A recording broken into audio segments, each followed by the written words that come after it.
maaf, orang yang wudhu itu bukan hanya bersih fisik luarnya saja. Jadi kalau orang wudhunya bersih, bukan cuma wajahnya yang bersih. Kalau wudhunya benar, bukan kotoran di tangan saja yang hilang, tapi mohon maaf, fisik dalamnya itu ikut suci. Fungsi tangannya jadi bersih, fungsi wajahnya jadi bagus, fungsi lisannya jadi bagus. Makanya kata Nabi, kalau orang benar wudhunya bersamaan dengan air wudhu yang menetes, maka tumpahlah kotoran-kotoran di bagian fisik-fisik tubuhnya. Jadi kalau kita benar wudhunya kumur-kumur, kukumur, masukkan keluarkan, bersamaan dengan keluarnya air itu, maka kotoran-kotoran di lisan pun ikut keluar. Tangan dibasuh, bersamaan dengan dibasuhnya tangan, fungsi tangan yang kotor-kotor itu ikut hilang. Hadis Muslim. Makanya orang yang setelah selesai wudhu dia berdoa, apa wudhunya? Apa doa wudhunya? Asyhadu an la ilaha wa asyhadu anna Muhammadan Allahumma minat waj'alni minal, lihat sini, minal mutatahhirin, minat tawabin. Lihat, Bapak Ibu kan baru wudhu, tapi kenapa doanya selesai tobat? Allahumma ja'alni minat tawabin. Ya Allah, jadikan saya termasuk orang tobat. Kita kan baru wudhu, kenapa doanya baru selesai tobat? Sedangkan tobat itu mengakui kesalahan, menyesali kesalahan, dan berjanji meninggalkan yang salah, mengganti dengan yang baik-baik. Makanya kalau orang wudhunya benar itu, begitu dia kumur-kumur, dia ingat kesalahan apa yang dikerjakan oleh lisan ini. Jadi begitu kemudian ditumpahkan airnya, hilang kotorannya. Maaf, yang suka mencela wudhu, selesai wudhu tidak akan mencela lagi karena tobat dari celaan.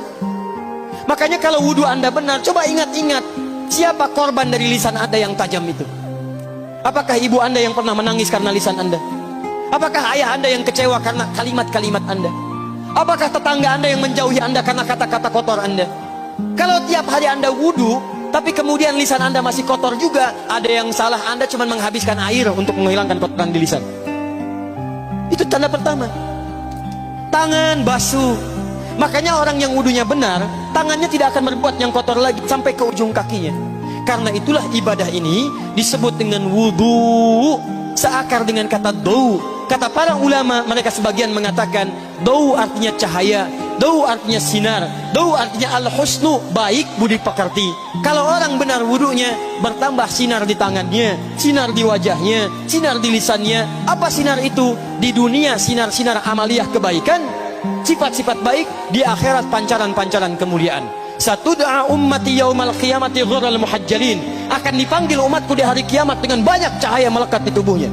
Tangannya ada cahaya, matanya ada cahaya, wajahnya bercahaya, kakinya bercahaya. Cahaya apa itu? Kata Nabi, min atharil wudu, dari bekas wudunya. Jadi kalau kita benar wudunya, itu kita jadi orang baik. Ada cahaya kebaikan dalam diri kita. Itu yang disebut dengan tawabin. Makanya kalau Bapak Ibu tiap hari wudu, Allahumma ja'alni minat tawabin, tapi mulut tidak tobat, tangan tidak tobat, kaki tidak tobat, ada yang salah dengan wudunya. Waj'alni minal mutatahhirin, jadikan saya orang bersih dan suci. Jadi kalau selesai wudu, pakaian bersih, wajah bersih, tangan bersih.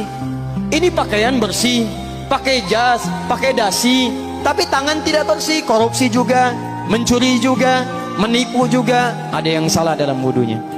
Kalau kita bisa mengerjakan wudu ini dengan baik, maka naik status kita.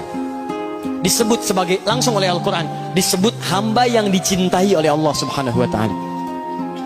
Di Quran surah kedua Al-Baqarah ayat 222. Saya tutup.